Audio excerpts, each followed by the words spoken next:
Hi there, welcome. I'm happy to see you again. If you're new here, my name is Syndia. I'm sometimes here with my boyfriend David. David does music. I love art and music also, but I do visual arts and film photography. David writes songs and sings songs. He's super talented. And on this channel, we basically document our life and our creative journey, I guess. We also do gear review and tutorials and a bunch of fun stuff. So if you're interested in music and in art, maybe consider subscribing. We would love to have you back. Today I've decided to do something a little different. I just moved. I have a brand new studio, art studio, and I thought it would be really fun to have a little studio tour. So, studio tour, here we go. My studio is located on the second floor of my house. We just walk here in the hallway and we get in the studio.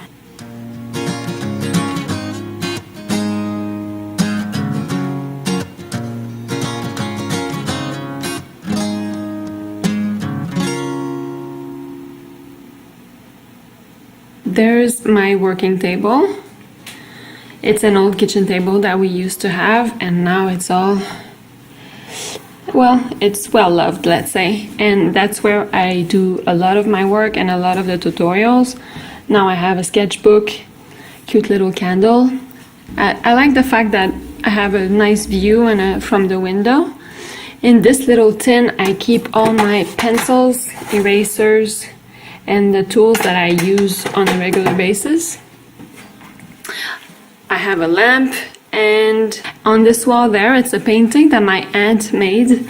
I really liked her expression. She seems so carefree, so I put it there as inspiration. Here I have a couple canvases, works in progress.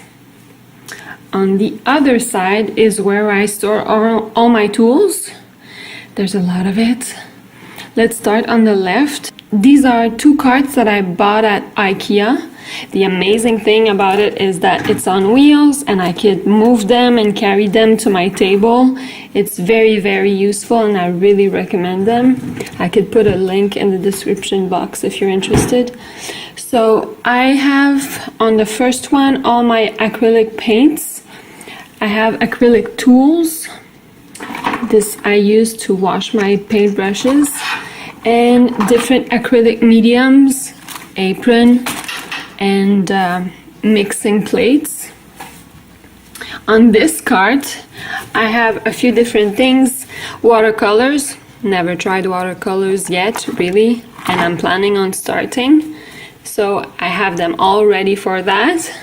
These are charcoals, colored pencils, inks, pair of gloves, and gouache in there. So basically all the materials that I could reach for fast and easily. Over here I have two shelves that I bought at Walmart. Couldn't be cheaper. And they're not that nice, but that was the point. I paid, I think, $25 for them. And it's because I'm assuming that they will get dirty, full of paint splatters, and I didn't want to pay a lot for that. The point was to have a useful piece of furniture to store all my materials. I have my paintbrushes. There's a lot of them. Spatulas, water spritzer, and water containers. Here I have more acrylic paints. These are all Liquitex. This is my Liquitex collection. I keep them together because they're high quality paints and I really like them. They're my favorite. I have some rags, some little pots, and some paper towels. At the bottom here I keep all my scrap pieces of paper for collages and a bunch of different things, old magazines. And here it's a nice little shelf that I keep things that inspire me on here that I often use in my art tutorial to just make things look a bit nicer. Tarot cards, not that I necessarily believe in it, but I like the artwork on them. I think they're very beautiful. And here I have pebbles and rocks that are sentimental because I got them in my hometown. I went on the beach and I brought some back, and sometimes I build little inukshuks. It's very zen. I recommend it. And over here I have my oil pastels. I keep them in a toolbox like this. Oops. Decapitated. Poor guy.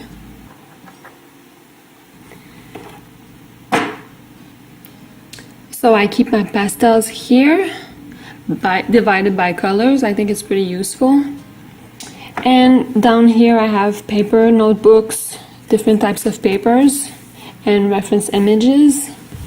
So over here is basically, my studio is divided in half. So that half is my art studio. The tarp you see on the floor, I just bought it and from Home Depot, I think. It's obviously to not damage the beautiful floors. And here in this corner, there's a couple things hidden behind the curtains. I have my rulers that I've put here. I have note post-its, my next videos or ideas from videos. These are actually my very first paint brushes that I bought. I kept them just because I'm sentimental that way, and that's one of the first flowers that David got me. And this painting, I really love it. It's from a friend of mine. She's a painter. She's super talented. That was her earlier work. Now she does more abstract landscape inspired by the Great North. You should really check out her website. She has beautiful, beautiful work. I can't even afford her work anymore, but gladly I was able to buy a couple paintings when she first started. This is a canvas in progress. I have a little bench, my guitar. Her name is Morgan. I really like her. I keep her right next to my desk. Not that I really play guitar, mind you. I kind of know a couple chords and I would like to get really good at it, but I don't practice enough. But it's on my list of things, and I plan on being really, really, really good when I'm about 75. It's never too late. And this is my work desk. I have a nice photo of my best friend Jen. I love her. And this is my reference journal. I made a video about this guy. Notepad, computer, my buddy Alistair. My mom gave this to me. Do you like how I keep my computer screens elevated with self-help books? It's just perfect.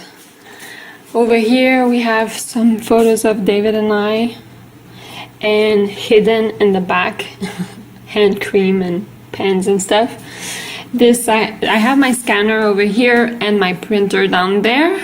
One of the things that I love about this space is that I have two good sized windows, so there's a lot of natural light. And I keep some plants here. This is rosemary and mint. I don't know if they'll survive. And a couple more succulents. I have a 5-year journal here and some inspirational books. And here I have a super extra comfy chair. I love this chair. It's my music corner basically.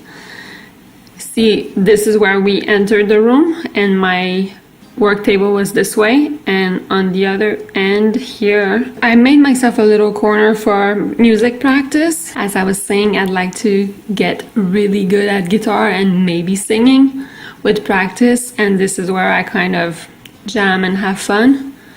So I have notebooks and lyric books, a little mixer thing, headphones, a mic, and I have ukuleles hiding here. And this is a painting that I made, one of my favorite painting of all time. It's called The Gift.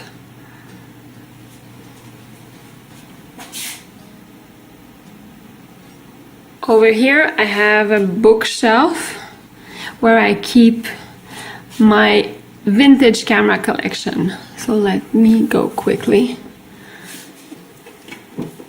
I could do a vintage camera collection more in detail if you're interested. So I have my cameras up top here, and down here I have books and they're mainly art books. There's a few self-help books on the first shelf with some notebooks, but most of everything else is art books. I have Picasso here, Van Gogh, a few books on Matisse, and a lot of other books. So much treasure in here, so much inspiration too. So that's it for the tour. I hope you enjoyed it. I hope it gave you a couple ideas. I guess I'm really in love with this space for sure, and I'm very grateful to have it, but I've had some very crowded small spaces before that I didn't enjoy as much, but I always made do, and I think that's what's important. If you don't have a studio but you like to make art, I really truly suggest that you make a little corner of your room, or a little, even if it's just a wall, dedicate that space for art. Have your materials out, ready to go, and have that space just for your art. I think it goes a long way to help you produce more work and be more inspired and motivated. So that's it for me. I'll see you very soon for another one. If you haven't subscribed, please do. I would really love to have you back. You can hit the bell for notifications and keep up with all the new videos as they come out. And if you already have, thank you so much. I so appreciate you. And I'll see you soon. I'm in my comfy chair. And I'm sending you good vibes. Have an amazing week. Bye.